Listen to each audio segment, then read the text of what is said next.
खड्डे नसलेल्या रस्त्याच्या दुरुस्तीसाठी 40 लाखांचं टेंडर. धुळे महापालिका बांधकाम विभागाचा प्रताप समोर. टेंडर रद्द करण्याची ठाकरे गटाची मनपा आयुक्तांकडे मागणी.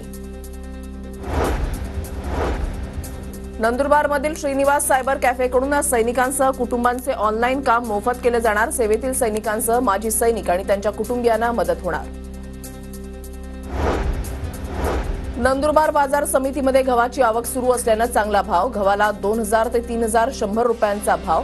गहू उत्पादक शेतकऱ्यांमध्ये समाधान. नंदुरबार शहरामध्ये भटक्या कुत्र्यांच्या संख्येमध्ये मोठी वाढ. लसीकरणासाठी नवसमाज निर्माण बहुउद्देशीय संस्थेकडून व्हॅन तयार.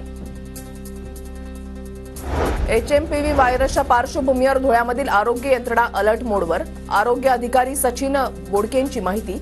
सर्वच आरोग्य केंद्रांमध्ये सर्दी खोकल्याच्या रुग्णांच्या उपचारासाठी उपाययोजना.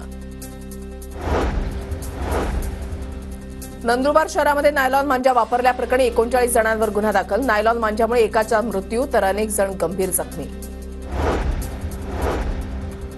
धुळे जिल्ह्यामध्ये जलजीवन मिशनची फक्त 34% कामं पूर्ण. केंद्र सरकारच्या योजनेमधून लोकांना कधी पाणी मिळणार?